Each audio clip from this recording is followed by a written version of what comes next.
இந்த டொனஸ்கோ பிளஸ் பல பகுதிகளில் ரஷ்ய தரப்பு முன்னேறிட்டு இருக்காங்க. இல்ல அதிகமா வந்து பாத்தீங்கன்னா தாக்குதல் பண்றது த்ரோயோப்லியா அப்படின்னு சொல்லிட்டு ஒரு பகுதி இருக்கு. அந்த இடத்துல பயங்கரமான தாக்குதல் நடக்குதுங்க அப்படின்னு சொல்றாங்க. அடுத்த மிக பெரும் கான்சென்ட்ரேஷன் பக்ராஸ்க். இந்த பக்ராஸ்க்ல ஒரு நாளைக்கு குறைஞ்சது 30 இருந்து 50 தடவையாவது குறைஞ்சது 30 இருந்து 50 தடவையாவது ஷெல்லிங் நடக்குது அப்படிங்கிற குற்றச்சாட்டுகள் வந்துகிட்டு இருக்கு. பயங்கரமா மக்கள் வாழும் பகுதிகளை தாக்குதல் பண்றாங்க அப்படிங்கிறாங்க. அந்த வீடியோ லோட் ஆயிருக்கும். இது பக்ராஸ்க் பகுதியில் எடுக்கப்பட்ட வீடியோ தான். இந்த பக்ராஸ்க்ல வந்து பண்ண மக்களே இல்ல ஃபர்ஸ்ட் அது இப்போ ஃப்ரண்ட் லைன் டவுனா மாறிடுச்சு. அந்த காரணம் இது ஒரு மிகப்பெரிய லாஜிஸ்டிக்கல் ஹப். இது பல தடவை நம்ம இந்த பக்ராஸ்க்காகவே தனியா பிரத்யேகமா ஒரு பதிவு போட்டிருக்கோம். இந்த பக்ராஸ்க்கு சுத்தி இருக்கக்கூடிய எல்லா செட்டில்மெண்ட்டுக்குமே எந்த ஒரு தங்கு தடை இல்லாம ஆயுதங்களை கொண்டு போய் கொடுத்துக்கிட்டே இருக்க முடியும். ஏன்னா அவ்வளவு முக்கியமான லாஜிஸ்டிக்கல் ஹப். லாஜிஸ்டிக்கல்ங்கிறது தேவைப்படக்கூடிய பொருட்களை எந்த ஒரு பிரச்சனையுமே கொண்டு போய் கொடுக்கக்கூடிய ஒரு பகுதி.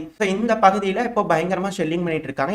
இந்த பகுதியில் அடிக்கடி ரஷ்ய படைகள் முன்னேறி போய் தாக்குதல் பண்றது உண்டு. இந்த சபட்டாச் வேலைகள் ஏன்னா உள்ள போய் பண்ணிட்டு இருந்தாதான் டெஸ்ட் பண்ணாதான் எந்த இடத்துல உக்ரைன் வீக்கா இருக்காங்க இல்ல ஸ்ட்ராங்கா இருக்காங்க அப்படிங்கலாம் தெரிஞ்சுக்க முடியும். அதனால தொடர் தாக்குதல்கள் இந்த பகுதியில் நடந்துகிட்டே இருக்கு. அது போகவே இப்போ வந்து பாத்தீங்கன்னா 100க்கும் மேற்பட்ட ட்ரோன்கள் வருது இல்லையா? சோ இதோட செய்திகளை தான் வந்து நான் பார்க்கலாம். பட் லோக்கல் சோர்சஸ் சொல்லக்கூடிய விஷயங்கள்னா சுமி, ஒடசா, கர்கிவ், கீவ் இந்த பகுதிகள்லாம் பயங்கரமா தாக்குதல் நடந்திருக்கு அப்படிங்கிறாங்க.